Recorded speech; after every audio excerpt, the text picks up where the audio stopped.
किसी खबर से आप महरूम ना रह जाएं। चलिए शुरुआत करते हैं आज की ग्राउंड रिपोर्ट की। जम्मू से शुरुआत करेंगे और जहां पर जम्मू म्युनिसिपल कॉरपोरेशन द्वारा आज भी मुहिम चलाई गई, जहां पर बहुत से रेहड़ी फड़ी वालों को अतिक्रमण किया हुआ था, उनको वहां से हटाया गया। देखिए हमारे संवाददाता मोहिंदरजीत सिंह की खास रिपोर्ट।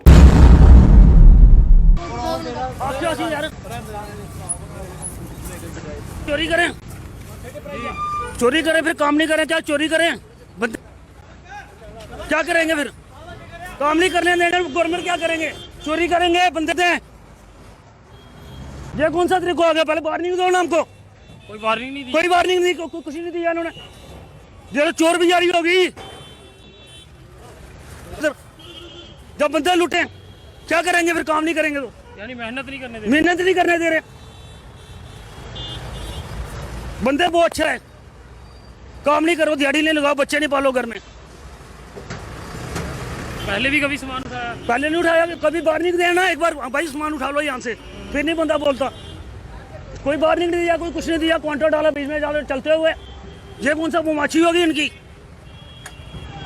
क्या कहेंगे सर? ये देखो, एक बात मेरी सुनो, ये जो सामान उठा के ले गए ना, ये गलत बात है सर। पहले नहीं बताया इनको, पहले बताया होता ना तो फिर दिक्कत कोई नहीं होनी थी, यही बात है सर। टूर एंड ट्रैवल कंपनियों के बोर्ड यहाँ से उठते हुए राहुल भैया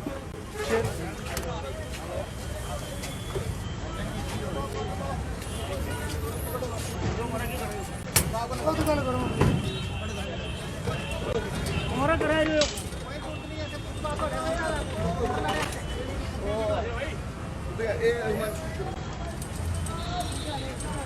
यहाँ सामान जो है वो जब्त होता हुआ, सामान यहाँ जब्त होता हुआ।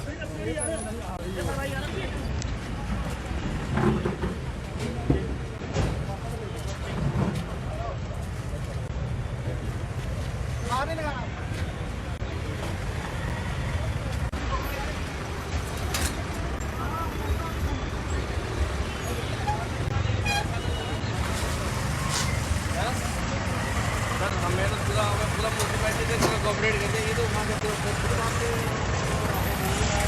ये बोल सर मेरे पहले टेस्ट में आया है, अब उनको कहाँ वापस कर दो, वो वीडियो वापस कर दो, ये थोड़ी है कि आप रोड पे लगा लो। रोड में क्यों लगाना है? जब टाइल लगी है तो टाइल के लिए यही तो है, क्यों लगा रहे हो?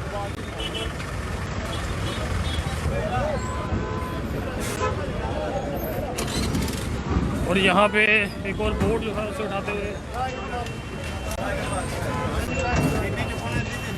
सारे चुकूंगा सर, सारे चुको, मेरे पूरी लाइन लगी है, सारे चुको, अकेले को थोड़ी चुकना नहीं यार।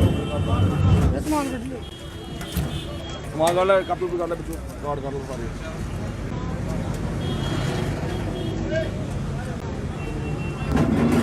अंदर रखा तुम मोटर चुक गए यार, अंदर कर दे यार, सभी को उठा दो यार, तो चुको अंदर जल्दी कर। चलिए अब आपको कटरा लिए चलते हैं, जहां पर माता वैष्णो देवी की यात्रा करने वाले श्रद्धालुओं की खुशखबरी है। जिस तरह से छुट्टियां पड़ गई हैं और यात्रा जो है लगातार बढ़ती हुई नज़र आ रही है, और उसी के देखते हुए RAFD कार्ड बनाने के लिए यात्रियों को अब कोई मुश्किल का सामना नहीं करना पड़ेगा, क्योंकि लंबी लंबी कतारें अक्सर देखने को मिलती। देखिए हमारे संवाददाता आशीष की यह खास रिपोर्ट। वैष्णो देवी दरबार में आने वाले जो भक्तजन हैं उनके लिए एक बहुत बड़ी खुशखबरी है। हम आपको बता दें, उनको अब लंबी लंबी कतारों से छुटकारा मिलेगा। हम आपको बता दें, जिस तरीके से जैसे गर्मी की छुट्टियों में जो यात्रा बढ़ जाती है, उसको लेकर जैसे यहाँ पर RFID का पंजीकरण करवाने के लिए यात्री लंबी लंबी लाइनों में खड़े होते हैं, चाहे वो मुख्य बस अड्डे पर बना YRC1 हो, चाहे ताराकोट मार्ग हो, चाहे आप निहारिका की बात करें, चाहे आप बात करें काउंटर नंबर 2 की, लंबी लंबी कतारें वहां पर देखने को मिलती थी। लेकिन श्री माता वैष्णो देवी श्राइन बोर्ड ने एक विचार विमर्श कर जो यात्रा काउंटर हैं उनको बढ़ाया गया है। हम आपको बता दें, उनकी जो यात्रा काउंटर की जो बात होगी वो हम आपको बता दें। पहले जो YRC1 में जो यात्रा 15/5/2023 से पहले 14 काउंटर थे, उसके बाद 2 काउंटर और बढ़ाए गए हैं। टोटल 16 काउंटर की अगर हम बात करें तो 16 काउंटर टोटल जो YRC1 में होंगे, पहले 14 थे, अब 2 बढ़ाकर 14 से बढ़ाकर 16 कर दिए गए हैं। अगर हम YRC2 की बात करें, यानी कि काउंटर नंबर 2 में जो यात्रा पर्ची काउंटर RFID काउंटर है, उसे बढ़ाकर पहले जो 6 थे उसे बढ़ाकर अब 9 कर दिया गया है। अगर हम बाणगंगा की बात करें, दर्शनी ज्योति की, यहाँ से यात्री गुजरते थे, वहां पर अब जो काउंटर है पहले 1 था, अब वहां पर 1 काउंटर और बढ़ा दिया गया है। अब यहाँ पर 2 काउंटर लगाए गए हैं। अगर हम बात करें ताराकोट मार्ग की, तो वहां भी काउंटर 1 और बढ़ा दिया गया है। टोटल संख्या जो काउंटर की होगी वो ताराकोट मार्ग में 2 की होगी। टोटल जो संख्या होगी हमारे YRC1, YRC2 या ताराकोट मार्ग बाणगंगा में, वो काउंटर होंगे जो RFID कार्ड के काउंटर होंगे, उनकी टोटल संख्या 40 कर दी गई है। क्योंकि अगर हम बात करें तो काफी दिनों से देखा जा रहा था कि काफी लंबी लंबी कतारें यहाँ पर जो मां वैष्णो देवी के दरबार में जो श्रद्धालु दर्शनों के लिए आते थे, लंबी लंबी कतारें देखने को मिलती थी। काफी परेशानी यात्रियों को झेलनी पड़ती थी। चिलचिलाती धूप में उनको लाइनों में खड़ा होना पड़ता था। लेकिन श्री माता वैष्णो देवी श्राइन बोर्ड के CEO अंशुल गर्ग जी ने इसके ऊपर विचार विमर्श किया और जल्द ही एक नया कदम उठाया कि जितने भी YRC काउंटर थे वो वहां पर काउंटर एडिशन में कर दिए गए, ताकि यात्रियों को चिलचिलाती धूप में वहां पर लाइनों में, कतारों में नहीं खड़ा होना पड़े। इसके बाद एक और बात बता दें, जैसे कि जो YRC काउंटर है, उनकी जो खुलने का समय होता था वो सुबह 5 से होता था, और इस पे भी कड़ा कदम उठाया गया है। अब YRC काउंटर जो शनिवार और इतवार, जिसे वीकेंड कहा जाता है, माना जाता है, शनिवार और इतवार को ज्यादा भीड़ होने के कारण रश रहता था। लेकिन श्री माता वैष्णो देवी श्राइन बोर्ड ने इसके ऊपर भी कदम उठाया और शनिवार और इतवार, जिसे वीकेंड कहा जाता है, वीकेंड में ये काउंटर सुबह 4 बजे खोल दिए जाएंगे। और अगर बाकी नॉर्मल डे की बात करें, सोम से लेके शुक्रवार तक, यानी कि सोमवार से लेकर शुक्रवार तक, ये काउंटर, इनमें से YRC1 और YRC2 में एक काउंटर सुबह 4 बजे खोला जाएगा। क्योंकि काफी यात्री जो होते हैं धूप में यात्रा करना नहीं पसंद करते हैं, वो सुबह जल्दी उठकर मां के दरबार में यात्रा करना चाहते हैं। लेकिन जब यहाँ पर YRC काउंटर बंद होते थे तो उन्हें कारण उनको धूप में ऊपर जाना पड़ता था, वैष्णो देवी दरबार में जाना पड़ता था।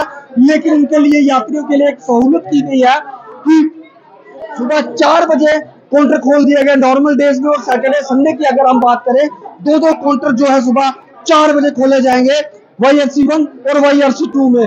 काफी अच्छा कदम है श्री माता वैष्णो देवी श्राइन बोर्ड का यात्रियों के लिए। अब देखना यह होगा क्या इस प्रयास से जो लंबी लंबी कतारें हैं उनसे यात्रियों को छुटकारा मिलेगा, या श्राइन बोर्ड प्रशासन को अभी और जरूरत है इसको लंबी लंबी कतारों से छुटकारा पाना। आप देखते रहे जगह मीडिया। चलिए अब बात करते हैं माता खीर भवानी की। जिस तरह से मेले का आयोजन किया गया, यात्रा रवाना हुई, इस तरह पूरे विश्व भर में माता खीर भवानी मेले का आयोजन किया गया था। जम्मू कश्मीर के साथ साथ दुनिया भर में भी कश्मीरी पंडित समाज ने बड़ी धूमधाम से माँ खीर भवानी मेले का आयोजन किया। और जम्मू कश्मीर में, जहाँ जम्मू और कश्मीर दोनों सूबों में मेले का आयोजन किया गया था, तो वहीं USA टेक्सास में बसे कश्मीरी पंडित समाज के लोगों ने वहां पर भी धूमधाम से ज्येष्ठ अष्टमी पर्व मनाया और मां की पूजा अर्चना की। इस मौके पर भजन कीर्तन के साथ साथ वहां पर लंगर का भी आयोजन किया गया। तस्वीरों में आप साफ देख सकते हैं कि विदेश में रहते हुए भी ये लोग अपनी संस्कृति और सभ्यता के साथ जुड़े हुए हैं।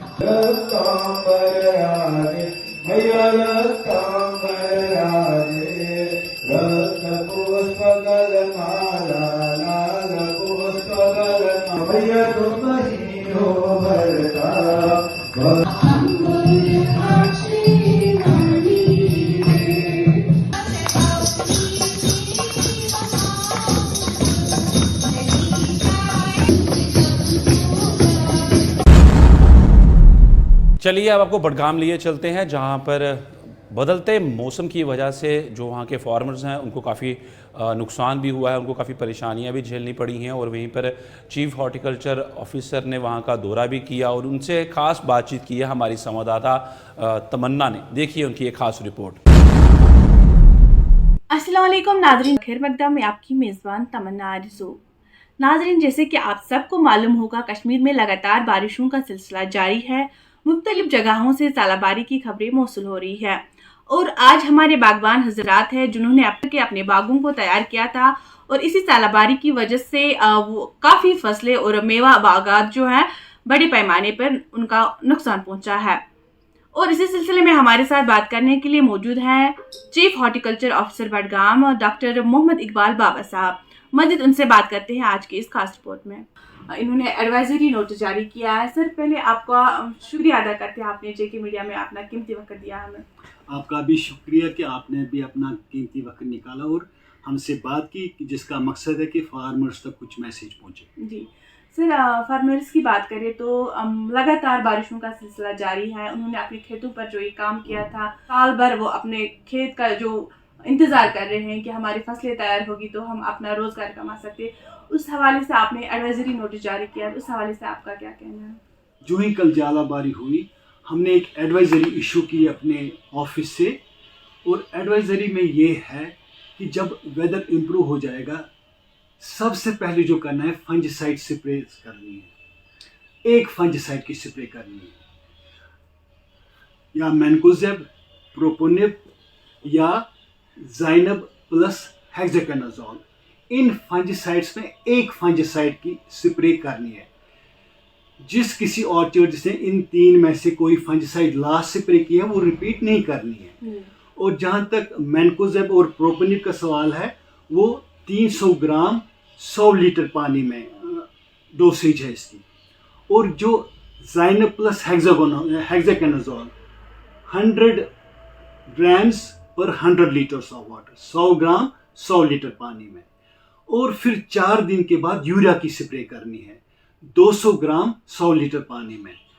फंजिसाइड की स्प्रे इसलिए करनी है क्योंकि जो ये इन्फेक्शन के चांसेस ज़्यादा है, तो उसके लिए हमें फंजिसाइड स्प्रे करनी है। और जो फिर जो यूरिया की स्प्रे है, जो वूंड्स है, देखो एक तो पौधे को तो एक अपना निज़ाम होता है हील अप करने का, लेकिन जो ये यूरिया स्प्रे है इससे एनहांस हो जाएगी, वूंड्स हील हो जाएंगे। देखो, जहाँ तक स्कैब का सवाल है, वहाँ पे तो हमारा स्प्रे शेड्यूल है जो रिकमेंडेड होता है बाय सिकास्ट के in collaboration with department of horticulture. वो तो हम स्प्रे शेड्यूल देते हैं इनको, अकॉर्डिंग टू स्प्रे शेड्यूल हमारे ग्रोवर्स अकॉर्डिंगली स्प्रे करते हैं। तो जहाँ तक अब जालाबारी का सवाल है, वो तो मैंने बताया इस टाइम इनको कौन सी स्प्रे करनी है। जी, नुकसानात की अगर बात करें तो कितना नुकसान हुआ है जिला बडगाम से, और आज आप दौरे पे निकले थे, कहाँ गए थे आप? हाँ, देखिए, मैंने 4 टीम्स तश्कील ली थी। एक टीम काम कर रही थी in collaboration with directorate of horticulture Kashmir. तो मैं क्रैमशोर जोन गया, फिर मैं गया बीरवा जोन, देन वत्रहल। और खुशकिस्मती की बात है, बडगाम में 18 हॉर्टिकल्चर जोन्स में 13 हॉर्टिकल्चर जोन्स सेफ है, जहाँ की सिग्निफिकेंट डैमेजेस नहीं है। जैसे पखरपुरा है, कनीदजन है, चारी शरीफ है। चारी शरीफ में कुछ विलेजेस में है जैसे हापतनार, राकाई, जालूसा, लेकिन जस्ट 2 to 3% डैमेज है, सिग्निफिकेंट डैमेजेस नहीं है। फिर बीकेपुरा, नागाम, लोलीपुरा, मागाम, नारबल, साइबुक, चाडुरा, खाग, कानिर, बडगाम, ये ऑलमोस्ट सेफ जोन्स है, सिग्निफिकेंट डैमेजेस नहीं है। हाँ, जहाँ पे सिग्निफिकेंट डैमेज है, जिन जोन पे सिग्निफिकेंट डैमेजेस है, वो है क्रैमशोर में जो विलेजेस इफेक्ट हुए हैं, कालशीपुरा, आरीगाम, शमसाबाद, नारबल। फिर वत्रहल में हारीवानुन, गामगुल्ला, गुंडपन्ना, खान साहब में शानीपुरा, बीरवा में पेठकूट, सीसीपुरा, खतरूना, और आरीजल में हांजीगुरा, जबगुला, करालनेवा वगैरह।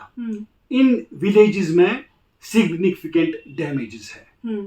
हाँ, इसमें ऐसे होता है कि अगर ये कैलमिटी डिक्लेयर होती है, इसमें फिर in association with this district administration जो है, रेवेन्यूज अथॉरिटी के साथ फिर हम ये सर्वे करते हैं, असामी वाइज सर्वे होती है कि सिग्निफिकेंट डैमेजेस किनको है, और फिर SDRF नॉर्म्स के तहत इनको रिलीफ मिलता है।